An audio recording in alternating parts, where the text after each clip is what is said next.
GTPL Jamnagar ન્યૂઝના આમંત્રણને માન આપીને ગઈકાલે રવિવારે જૂનાગઢ શહેર ભાજપના પ્રમુખ ગૌરવ રૂપારેલિયા જીટીપીએલ જામનગર ન્યૂઝના કાર્યાલયની શુભેચ્છા મુલાકાતે પધાર્યા હતા। આ મુલાકાત દરમિયાન તેમની સાથે જૂનાગઢ શહેર ભાજપના ભૂતપૂર્વ પ્રભારી મુકેશ દાસાણી જોડાયા હતા। આ ઉપરાંત ભારતીય જનતા પાર્ટીના યુવા મોરચાના પ્રદેશ ઉપપ્રમુખ સુખદેવભાઈ દેલવાડિયા, જાણીતા એડવોકેટ અને જામનગર શહેર ભાજપના ઉપપ્રમુખ હેમલ ચોટાઈ અને જામનગર શહેર યુવા ભાજપના પ્રમુખ સહદેવભાઈ ડાભી હાજર રહ્યા હતા। આ તમામ મહાનુભાવોનું જીટીપીએલ જામનગર ન્યૂઝના મેનેજિંગ એડિટર જયેશભાઈ રૂપારેલિયાએ પુષ્પગુચ્છ બુકે આપી સ્વાગત કર્યું હતું।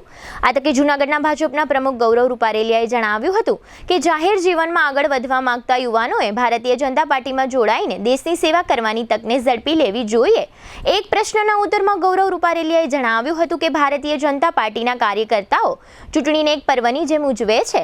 આ ઉપરાંત ગૌરવભાઈ રૂપારેલિયાએ જૂનાગઢના ભાજપના ભૂતપૂર્વ પ્રભારી મુકેશ દાસાણીની પ્રશંસા કરી હતી અને જણાવ્યું હતું કે તેમનું માર્ગદર્શન અને અનુભવ અમોને ખૂબ જ કામ લાગ્યું છે અને લાગતું રહેશે। તેમજ જૂનાગઢના વિકાસની પણ તેઓએ ચર્ચા કરી હતી। ગૌરવ રૂપારેલિયાએ જણાવ્યું હતું કે જૂનાગઢના લોકોની તમામ અપેક્ષાઓ ભારતીય જનતા પાર્ટી પૂરી કરશે તેવી ખાતરી આપું છું। અમોએ આપેલ વચન પ્રમાણે 2027 પહેલા જૂનાગઢને ફાટક મુક્ત કરશું। નરસિંહ મહેતા તળાવની કાયાપલટ કરી છે, જે જૂનાગઢનું આજે નવું નજરાણું બની ચૂક્યું છે, તેનું અમોને ગર્વ છે। જૂનાગઢની ભૂગર્ભ ગટરનું કામ પૂરું થાય ત્યારબાદ તુરંત રોડ રસ્તાનું કામ પૂર્ણ કરશું તેની આ તકે ખાતરી આપી હતી। ગૌરવ રૂપારેલિયા સાથે કરેલ પ્રશ્નોત્તરીના આ રહ્યા મુખ્ય અંશો। જીટીપીએલ જામનગર ન્યૂઝમાં તમામ દર્શકોનું સ્વાગત છે।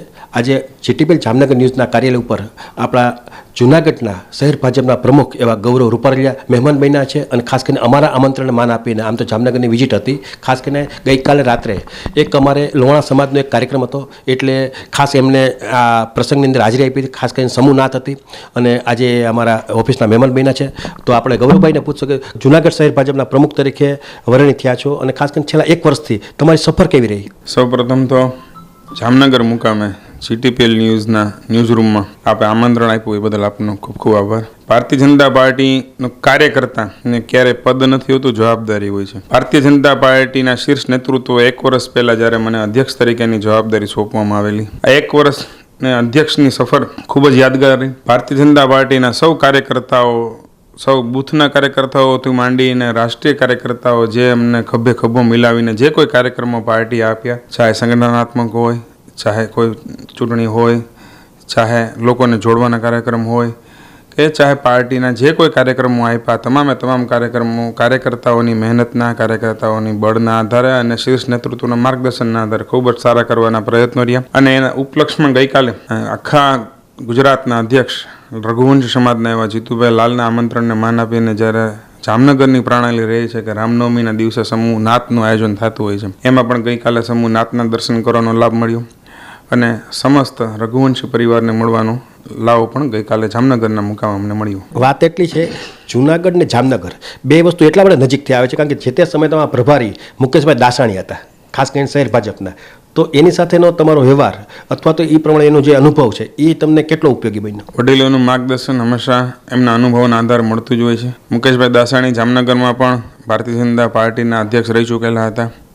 એમના અનુભવના આધારે જ ભારતીય જનતા પાર્ટી શીર્ષ નેતૃત્વએ જૂનાગઢના એમને પ્રભારી તરીકેની જવાબદારી સોંપવામાં આવેલી હતી, ત્યારે એમના પ્રભારીના નેતૃત્વમાં જ જૂનાગઢ મહાનગર કોર્પોરેશનની ચૂંટણી હોય, વિસાવદરની ચૂંટણી હોય કે અમારા સંગઠનાત્મકની નવી નિમણૂકો હોય કે સંગઠનના અમારા જ્યારથી એમને 2 થી 2.5 વર્ષના કાર્યકાળ દરમિયાન એમને સોંપેલી જવાબદારી હોય, એવું કહી શકાય કે એમને જૂનાગઢના જ વતની થઈ ગયા હતા જામનગરના કરતાં, એવું લાગતું હતું અમને। દર અઠવાડિયે કે દર મહિને જે કોઈ કાર્યક્રમમાં હોય એમની ઉપસ્થિતિ હોય અને પૂરેપૂરું સંગઠનની ગાઈડલાઈન મુજબ જે કંઈ પ્રદેશે સૂચના આપે એમને પ્રભારી દ્વારા એમ મુકેશભાઈ દાસાણીનું પૂરતું માર્ગદર્શન મળ્યું અને એમના જ માર્ગદર્શનના નેતૃત્વને અને અનુભવના આધારે કોર્પોરેશનની ચૂંટણીના સંગઠનના સારામાં સારા કાર્યક્રમ જૂનાગઢ મહાનગર કરી શક્યું છે। નજીકના દિવસોમાં ગુજરાતની મહાનગરપાલિકાની ચૂંટણી અને ખાસ કરીને જિલ્લા પંચાયતની ચૂંટણી હોય એ બધી આવી રહી છે, તો એમાં ભારતીય જનતા પાર્ટીની કઈ ટાઈપની વાત બને છે કે કઈ ટાઈપની એની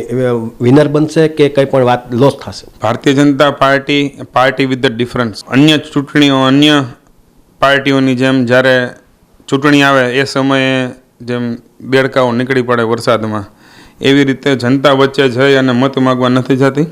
ભારતીય જનતા પાર્ટી હર હંમેશ, ચાહે જનજાગૃતિના કાર્યક્રમ હોય, ચાહે લોકો વચ્ચેના કાર્યક્રમ હોય, સતત લોકોને જોડતી રાખતી, લોકોને સત્તાના માધ્યમથી સેવા એ અમારો ઉદ્દેશ્ય છે, સેવા અમારું ધ્યેય છે. છેવાડાના માનવી સુધી અંત્યોદયની યોજના દરેક લોકો સુધી પહોંચે એવું નરેન્દ્રભાઈની પણ એક નેમ છે. ચૂંટણી છે એ અમારા માટે એક ઉત્સવ છે. ચૂંટણી છે એ જનતા વચ્ચે જવાનું, અમારા કરેલા કાર્યોનું પ્રતિબિંબ પાડવાનું અમારે માટેની એક તક છે. ચૂંટણી છે આ આવતી હોય છે ત્યારે અમને પણ ધ્યાનમાં આવે કે અમે જે લોકોની વચ્ચે જઈને કામો કર્યા છે, લોકોના જે હિતના કામો કર્યા છે, લોકોની સુખાકારીના કામો અમારી સરકાર દ્વારા થયા છે, કેન્દ્ર સરકાર હોય, રાજ્ય સરકાર હોય, એમની જે યોજનાઓનો લાભ લોકોને મળ્યો છે, એમને માત્ર ને માત્ર કહેવાની જરૂર હોય છે. સ્થાનિક સ્વરાજ્યની ચૂંટણી જ્યારે આવી રહી છે આખા ગુજરાતમાં, ત્યારે ચૂંટણીને ભારતીય જનતા પાર્ટી એક ઉત્સવ તરીકે મનાવે છે. ભારતીય જનતા પાર્ટીનો દરેક કાર્યકર્તા ખભે ખભો મિલાવીને આ ચૂંટણીના મેદાનમાં, આ ચૂંટણીના મહાપર્વમાં જાશે. અને હું આપના જામનગરના GTPL ન્યૂઝના માધ્યમથી ખાતરી આપું છું કે અત્યારના સમયે જે ભારતીય જનતા પાર્ટીની કોર્પોરેશનો છે, નગરપાલિકાઓ છે, જિલ્લા પંચાયતો છે અને તાલુકા પંચાયત છે, અમારા પ્રદેશ અધ્યક્ષ શ્રી જગદીશભાઈ વિશ્વકર્માના માર્ગદર્શન હેઠળ 100% એમાં અમે વધારો કરીને આવશું. એમના માર્ગદર્શન હેઠળ અમે જીતીને આવશું અને લોકોની, જનતાની સેવા કરવાની પુનઃ અમને તક મળશે એવો અમને સંપૂર્ણ વિશ્વાસ છે.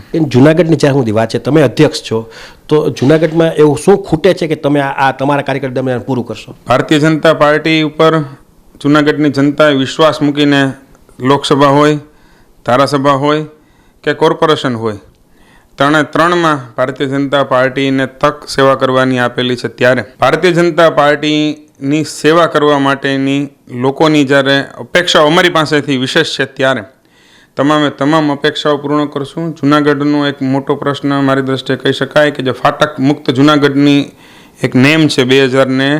2022ના ચૂંટણીમાં પણ અમે વચન આપેલું હતું અમારી સરકારે કે અમારે 27ની ચૂંટણી પહેલાં ફાટક મુક્ત જુનાગઢ કરીશું. એ 100%માં કરીને રહીશું. જુનાગઢના ઇતિહાસમાં ક્યારેય ઓવરબ્રિજ નહોતા. ભારતીય જનતા પાર્ટી જુનાગઢનું કોર્પોરેશન બન્યા બાદ જુનાગઢમાં જે એક ઓવરબ્રિજનું કામ રેલવે સ્ટેશન પાસે ચાલુ છે અને બીજો ઓવરબ્રિજ પણ મંજૂર થઈ ગયો છે કે સાબલપુર ચોકડીથી ધોરાજી ફાટક ઉપર આવે 2 ઓવરબ્રિજ પણ બનાવીશું. જુનાગઢના ઇતિહાસમાં અત્યાર સુધીમાં તમે વિસ્તારમાં રહે છો, તમને મૂળ જુનાગઢના ચલો ધ્યાનમાં છે, નરસિંહ મહેતા સરોવરની જે કાયાપલટ કરેલી છે, એક નવલું નજરાણું કહી શકાય જુનાગઢ માટે. જુનાગઢ માટે લોકો ભવનાથ ફરવા જતા અને હવે નરસિંહ મહેતા સરોવરમાં એટલા લોકો ખૂબ આનંદથી માણે છે અને સરકારે જે ખૂબ સાથ સહકાર અને સહયોગને પ્રજાને જે કામ કરવાની તક આપેલી છે, નરસિંહ મહેતા સરોવર પણ એનું ઉત્તમ ઉદાહરણ છે. જુનાગઢમાં ભૂગર્ભ ગટરની યોજનાઓનું કામ પણ પૂર્ણ થાય એટલે જુનાગઢના રોડ રસ્તાનું કામ પણ વહેલી તકે પૂર્ણ થઈને જુનાગઢમાં કંઈક ને કંઈક હજી વિકાસના કામો કરવાના બાકી છે. આવતા દિવસોમાં ભારતીય જનતા પાર્ટીની સરકાર, કોર્પોરેશન, સંગઠન, સાંસદ અને ધારાસભ્ય સૌ સાથે મળીને સારામાં સારા વિકાસના કાર્યો અને પ્રજાહિતના, જનહિતના જે કંઈ કાર્યો અધૂરા છે અમે 100% પૂર્ણ કરશું એવી ખાતરી આપીએ છીએ. યુવા ધન પણ હવે રાજકારણ તરફ વળ્યું છે, એટલે કે જાહેર જીવનમાં વળ્યું છે, તો એ લોકોને તમે શું માર્ગદર્શન દેશો? તમારો અનુભવ શું રહ્યો આ આટલા વર્ષોથી તમે જાહેર જીવનમાં છો? તમને એક મોટી જવાબદારી ભારતીય જનતા પાર્ટી આપી છે, તો એ પણ તમે નિભાવવામાં સફળ થયા છો 1 વર્ષ દરમિયાન, તો શું કહેશો નવા યુવા ધનને? ભારતીય જનતા પાર્ટીની સ્થાપના 1980 ને 6 એપ્રિલના થઈ. આ 6 એપ્રિલ 2026માં ભારતીય જનતા પાર્ટીના 46 વર્ષ પૂરા થશે. ભારતીય જનતા પાર્ટીના રાષ્ટ્રીય અધ્યક્ષ નીતિન નવીનજી હોય તો 45 વર્ષના છે. એટલે કે જેટલી પાર્ટીની ઉંમર છે એટલે જ પાર્ટીના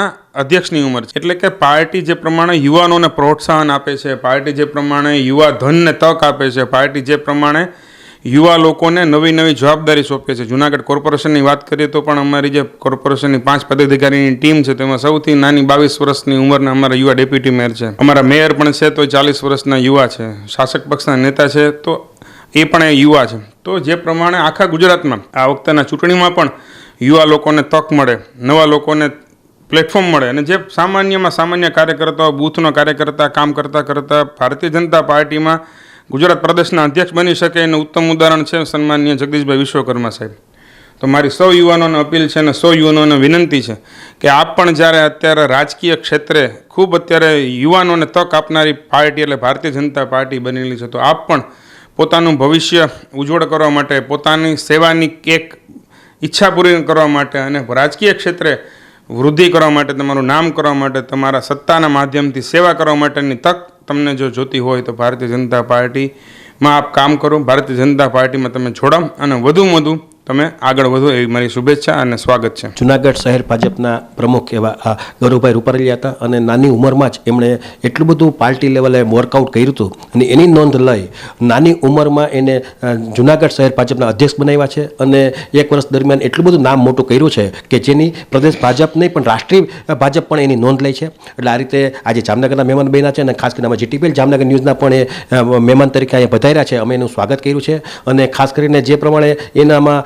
યુવાધનને જે જોડવાની જે વાત કરી છે એની પણ લગભગ એને રિપીટથી પણ આ સમાચાર તમે જોશો એટલે એની સ્પીચ જોશો તો તમને થોડોક વધારે પણ અંદાજ આવશે ને જે યુવાધન આગળ વધવા માગે છે તો એનું જે માર્ગદર્શન મળ્યું છે એનો ખરેખર આપણે લાભ લેવો જોઈએ.